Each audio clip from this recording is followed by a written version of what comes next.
want to give you a chance to state your position. I'm guilty. Pass sentence and let us get on with our lives.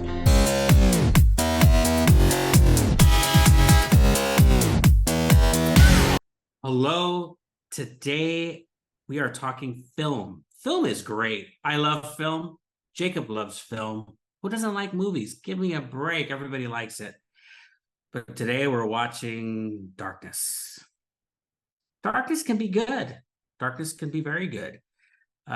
We reviewed a book titled Disgrace by JM Coetzee.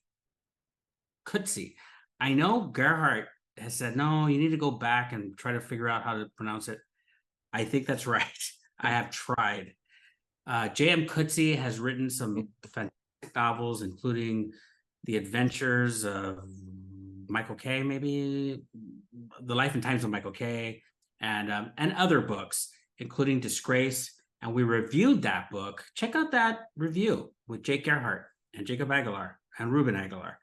I think you'd like that review. Today we're reviewing the movie starring John Malkovich, Natalie Beckett, Jessica Haynes, Antoinette Engel, and the performances are great. So let's talk about what's good. The performances. Let's start there. John Malkovich. Jake, have you ever seen John Malkovich give a daft performance, a dodgy performance, a foolish performance? Have you ever seen it? No, sir. Again, he did a great job. We're not surprised by that. And I want to give credit to the performance. This is a book about a professor in South Africa. So it is a cultural movie. It is about South Africa, among other things. This professor who teaches romantic literature, and he is a man who loves the ladies. That's what he likes. He likes to pursue women. He thinks about them. He has a daughter who he visits later in the film and in the book. But if you want a broader view of the story, check out our review of the novel. But I want to talk about the good things. Malkovich's performance is fantastic. And I want to particularly mention something about him as a professor. In the novel, you could sense this guy's, he's not a strong teacher. So this is a teaching channel, right? But I'm really grateful that I know a significant amount about Wordsworth and Byron and the Romantic. This is what I studied in college in part, but he did not teach these writers well, in my opinion. He was in the book, he did not teach them properly, in my opinion. In the movie, he didn't as well. And it takes a very skillful actor to perform that, if that makes sense. Like, he performed a boring professor. That's not easy to do it in an interesting way, and Malkovich did. He's a kind of a boring, dead, lifeless professor. And I want to give kudos also to this actress who played Melanie, Antoinette Engel. First of all, she's a pretty woman, pretty young lady, but she's not too pretty. She's not too Hollywood. Like, I feel like if they had cast somebody else that was too gorgeous or too much, too showy, it might have taken away from what was going on between this professor and his inappropriate relationship with the student, where he really goes in and chases her and seduces her inappropriately, of course. And really, at one point, you ask yourself, it's not rape, I don't think, but it's not totally consent. And again, I talked about it in the book, and I thought that they handled that particular scene pretty well. You felt the emptiness from this character, Melanie, and this chase, and it was very dark and it was empty. And I thought that scene was handled with power. However, this movie should not have been made. This movie, to me, cannot be made because this character can only be described in a novel because you hate him so much. I did not like him. However, I didn't like that scene with him and Melanie in the sense that I don't like a professor doing that. But this was the strength of the film, is that you wanted to keep going to see what happens next, and it abruptly ends. You go into his daughter's, he gets, I don't want to say too much, but he gets called to the carpet for his relationship with this student. And then he just willingly gives up his career. In the book, it worked, barely, from the power of the novelist, JM Coetzee. But in the movie, it did not work. I did not buy it.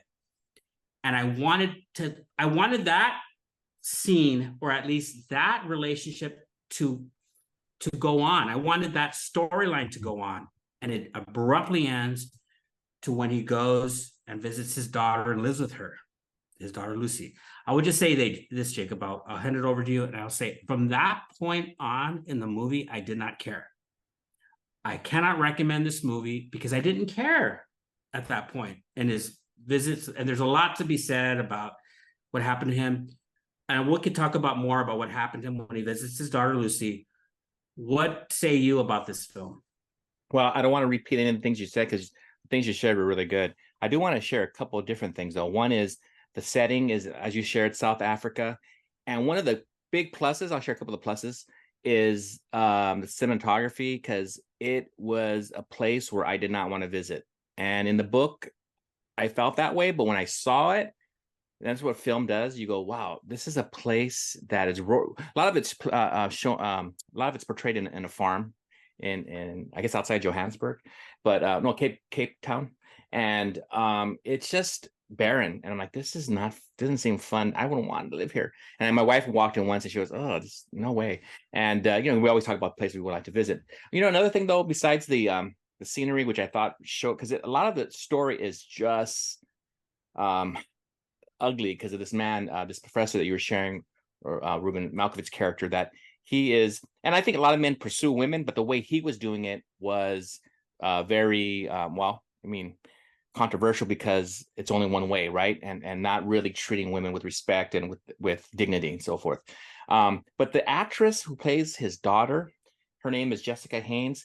In the beginning of the film, when she was first introduced to us, her name's Lucy in the film. I thought, how is this actress going to pull this off? Because she has a tough thing happen to her in the middle of the film. How is she going to bounce back and play a character who something ugly happens to her, right? I don't want to say everything, but I will say that I wasn't believing it until this horrible thing happened to her, right?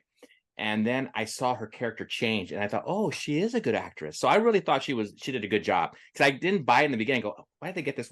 And I looked into her a little bit, Ruben. She's actually from that part of the world. She's from South Africa, and maybe she brought some of her background into it, of course. But that being said, there's a character named Petrus in it. I can't stand this character. And in the book, I didn't either. But I will agree with you with this, Ruben. You can't. When do you ever see a book that really is better or as good as a movie better or as good as the book? However, I thought there were some elements here that they did a pretty good job with. Malkovich, of course, hit her home like you were sharing. But I was thinking about people watching this film. I think the only reason why I thought it was okay is because I read the book. But I can't see too many people enjoying this film because it's really dreary and dark, meaning that the characters are dark. Or David, one character is really dark. By the way, we have reviewed movies in which we enjoy the books as well as movies. We talk about Talented Mr. Ripley. We can separate the movie from the book. We could say the movie's different. This is just good. Hard to adapt. I think it's just too hard to adapt. It's a work of art. It's a masterpiece. I think you're right, though. The first half was okay. The second half just didn't. It just went nowhere. And it's best on paper, not on film. That second part. You cannot tell an audience as they're watching that a professor is giving up his career. I don't want to. How do you accept? This was a non-starter for me. How do you accept this professor, played by John Malkovich, professionally, very good performance, but how do you accept him telling a board who's interrogating him over his inappropriate relationship with this student, and they're asking him, do you want to hear what this student has said about you? No, I don't need to hear it. I don't need to hear it. Unbelievable. Unbelievable. And as a viewer, I'm watching it and I'm thinking, I need to know him. I need to know why he said that. I need to understand him. The book explains that. So there's a faction there in the book. In the movie, I felt ripped off. I felt like, please extend this. The student is interesting. Just like in the book, the Melanie character is interesting because she's so mysterious in the book. So it's even more interesting. And in the movie, it's well played too, but they leave you hanging. And I was very dissatisfied, and I didn't want anything else after that. I watched it, and there was very tragic things happened to his daughter. And so it's unfortunate because I don't want people waited to reading the novel. Yeah, it's a great work. It really is. And you know what? I think that when you look at because there's two parts as a character with you were mentioning, but Melanie and the professor, the David character. And then there's the second piece is with Lucy, David's daughter.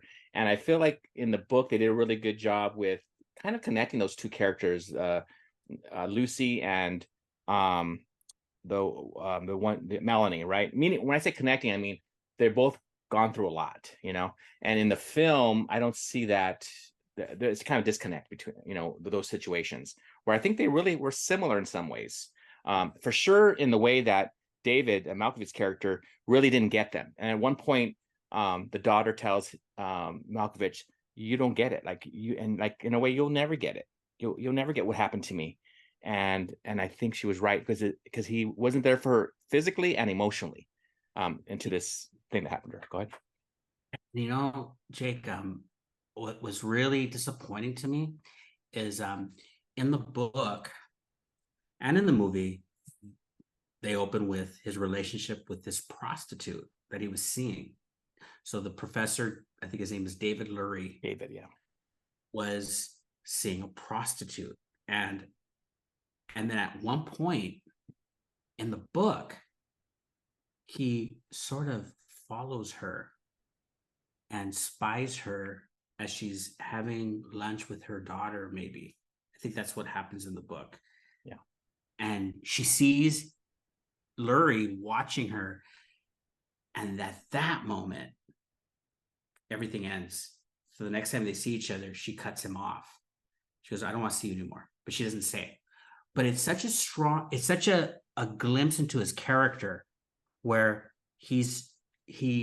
there's something missing with him where he has to stalk this woman that he's paying for sex. It's so lurid, it's so dark, and they completely delete it from the film, and it wouldn't have required much to put that in there. They attempted with a little box, but it didn't work. Yeah, and you can't do everything in a film, but that was important to get his character, to understand him. That would have required a few seconds. Yeah, to accentuate that part. I can't recommend it. Do you recommend it? I didn't say no. I do not recommend it. I forgot to say that piece, but yeah, I do not recommend it. Ooh. But I think we both recommend the book by JM Coetzee, Disgrace. But tell us what you think, everybody, and we'll see you next time.